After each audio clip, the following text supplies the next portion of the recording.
It's pretty clear to anyone paying close attention that the hierarchy of esports is in flux, and in my humble opinion, at this point there is no doubt that Valorant is poised to become the biggest esport in the world over the next couple of years. Here's why. Oh, there's the sleep, the surge, he catches everyone! And oh my god, Simple, what is happening? Oh, look at the cleanse, look at the moves! Faker, what was that? He's gotta get it to Hacker, he goes, swings out, he gets 4, he gets the win, and oh, they've seen it, but he's still manages to come out with 3! Number 1. Valorant is the first true next-generation esport. I've been following esports since the early 2000s and watched many games rise and fall in popularity. Even with their massive prize pools and solid viewership, it's now undeniable that both Counter-Strike and Dota 2 have lost a step, while the esports industry continues to explode in popularity worldwide. North America in particular, one of the biggest and most lucrative markets for tech, has all but evaporated from both of these premier esports titles. While League of Legends continues to roll forward as the #1 esport, it also feels like the momentum has slowed as a whole for the MOBA genre, and it's kind of losing popularity. Esports has been around for decades in some form. Early competitive titles like Quake, Warcraft, and the original Counter-Strike showed the potential for entertainment in competitive gaming. These ideas expanded with leagues and pro circuits like MLG for Halo and the StarCraft professional scene, and the second generation of esports is where the global phenomenon really took off and brought us to where we are today with League of Legends, Dota 2, and Counter-Strike Go, as well as Overwatch, capitalizing on the ever-growing market of gaming fans. However, all these previous titles, even the super popular ones you currently play, have made massive mistakes along the way, and they are just kind of too old as games to really take that next step forward. Every single time you play CS, you're trying to casually jump into a matchmaking, aimbot, spinbot, cheat, shot, wall hacks. They got it all, dude. They're teleporting around and shit. Crazy. Valorant is the first game developed by a company that has already logged over a decade of managing a top-tier global esport. This is so much data to work with, and Riot is going to use that data to make so many good decisions, which they already have started doing in the first year of the game's life. Number 2, Valorant is simple on the surface. This is a point that has allowed a graphically and mechanically dated game like Counter-Strike to maintain and even grow in popularity as an esport over the last 10 years. See bad guy, shoot bad guy. Defend the site, attack the site. Valorant has adopted this winning formula and added many layers of complexity to the puzzle for players as they get deeper into the game. On the surface though, nearly anyone can look at a Valorant game, recognize some of what is happening, and appreciate the skill of a good player, which is very important. Number 3, intentionally broad appeal.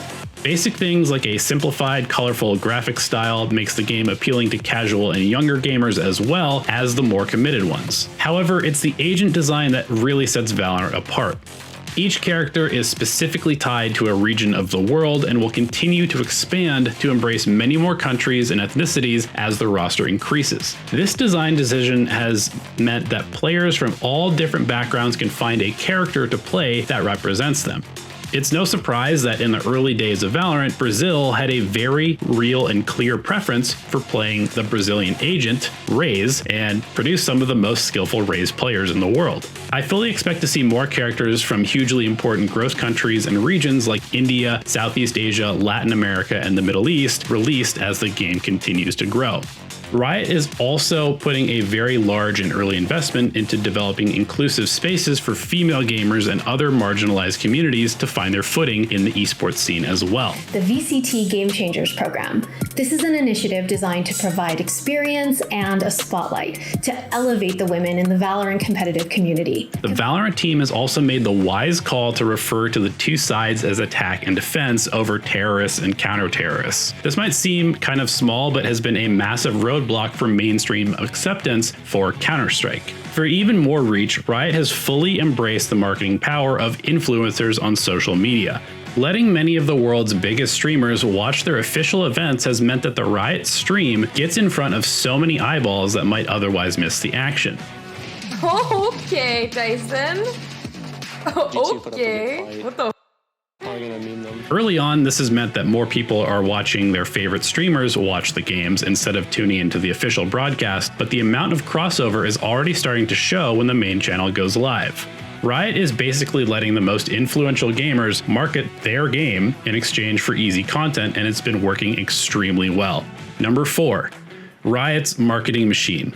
Anyone who follows esports has likely seen the effort that Riot has put into League of Legends over the years. From traditional marketing campaigns to literally creating a digital K-pop and metal band out of their characters and producing Billboard charting albums. Riot has produced some of the most successful music videos in the last 5 years just to sell more in-game cosmetics and keep League of Legends in the conversation. In Valorant, we are already starting to see plenty of big-name strategic partnerships, skin collaborations with celebrities like Zed, and certainly many more tactics to come. Valorant is already an easier concept to sell, and FPS games have always been a bit broader in appeal. Fortnite demonstrated the power of collaborations, and there's no doubt in my mind that Riot will borrow some of those ideas or build even more of their own to ensure that their newest baby has a very bright future. Number 5, competing genres and games are in decline. While League of Legends might currently be on top, there is a clear slowing of momentum for the MOBA genre in general. Dota 2 is stagnant in player acquisition, and even the new Pokemon MOBA flared out very quickly despite the IP that is backing it. The truth is, older games are too long and too convoluted for new players to learn because they have been added to for over 10 years. There are so many characters and mechanics that make the esport way harder to experience and enjoy without existing knowledge of the genre as well. This means that the MOBA audience is somewhat aging out of the game as players grow up and life becomes more complicated. Simultaneously, there is a whole new generation of gamers looking for that next exciting trend and maybe a little more hardcore of an experience than something like Fortnite or Minecraft. Counter-Strike is too dated from a graphical standpoint to appeal to the younger generation, and its esports scene has been especially affected by the COVID pandemic. Valorant, meanwhile, has been scooping up players from games like Overwatch, the Battle Royales, and many other shooters. It also already has a potential ocean of League of Legends players to convert just a couple clicks away in the Riot game client. Essentially, what I'm trying to say here is that Valorant is positioned perfectly at just the right moment in time to launch past the current Tier 1 esports and capture the widest audience we have ever seen in a truly competitive video game. Fortnite gamers are probably raging at me by now, but let's be honest here. The fuck you say to me, you little shit?